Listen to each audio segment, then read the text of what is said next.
You've reached Angela Skurtu, and I am at St. Louis Marriage Therapy. You can find me at www.therapistsinstlouis.com.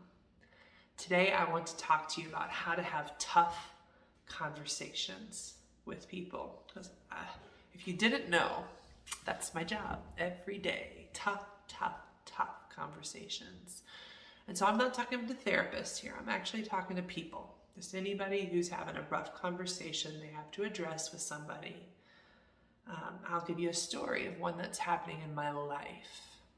So I have a relative, a very close one, who is dealing with dementia.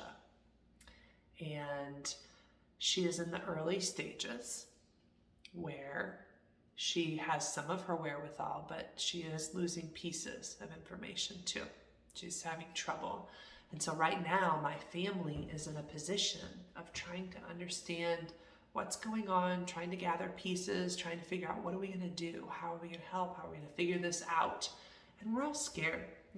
Bottom line is the whole family's scared about what does this mean for us? And how are we going to take care of it? And of course, this family member doesn't have the best resources, hasn't planned for this part of their life, because how do you plan for dementia?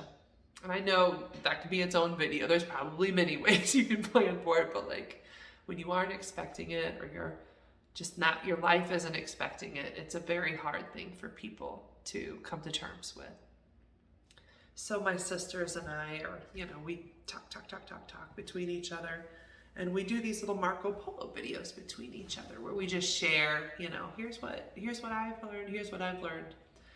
And my sisters had been talking for a while already about what they wanted to do and what they had gotten all these resources. And so I kind of came in there, and of course this is my bad example, but I came in there and said, we got to do this and we got to do this. And I'm trying to take the reins.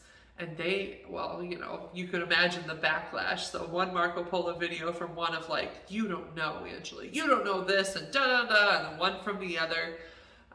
Nicer, but still saying, you don't know, Angela, this is what we've already learned and what we're struggling with. So I say this to say that I'm never perfect at this. You'll never be perfect, but I want to teach you some steps, and steps I've learned even in this process. So step one is start with gratefulness and humility. When people around you are struggling and doing the best they can, they don't need you to tell them what to do right away, or at all, maybe. They need you to acknowledge what they have done. So start with gratefulness. When I went back to my sisters, what I said was, I just want to thank you guys so much for all of the work you have done and all of the pieces you've put together to help us figure out what to do with our family member here. I just want to thank you so much for that. That's gratefulness, step one, gratefulness and humility. So maybe that's step two, is actually show humility. But so when I went on, I said, I am aware I haven't been a part of this up to this point. I see that you guys have been working all summer on trying to figure this out.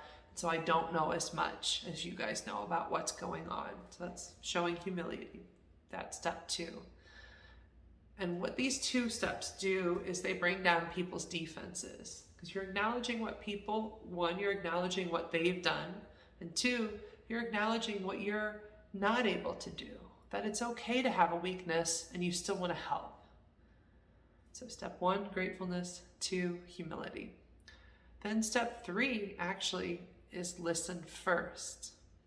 So, when you jump in and you want to say, this is what you need to do, you need to say this, and you need to go here, well, guess what happens? Think of every time you've done that. People will say, well, no, and here's why you're wrong, and here's why that won't help, right? So I had to take some time to listen to my sisters and listen to what they're going through.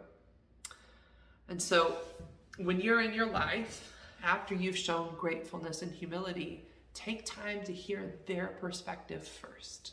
What's going for you? What's going on? What are you stressed about? What are you fearful of? And just sit and listen and take it in.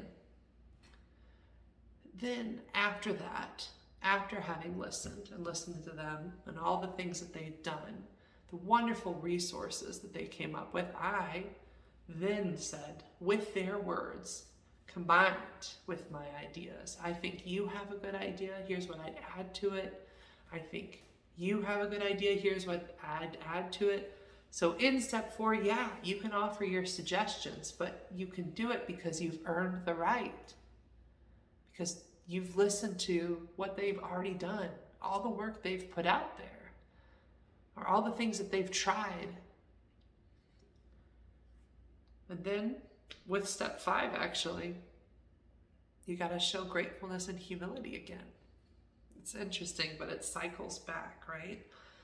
So in this conversation, I said, I just want to thank you guys again for all that you've done for our family member, all the things that you're helping with. I deeply appreciate all that you've done, and I know that I can't give as much as you. There's humility again. I can do some things, I can't do others, but I will do the best I can with what I've got. And with that strategy, you can have some tough conversations. Now, this is hard. I think for a lot of us, it's definitely hard for me. I'm the kind of person who is very strong-willed, headstrong, thoughtful of like, no, I know what to do. Everybody just needs to listen to me. Because of course I'm a therapist. I always feel like I know everything, right? But with this approach, I get a lot better results in my own life, and I think you will too. So this has been Angela Skurtu with St. Louis Marriage Therapy, and you can find me at www.therapistinstlouis.com. Please like and subscribe. Thank you, and share.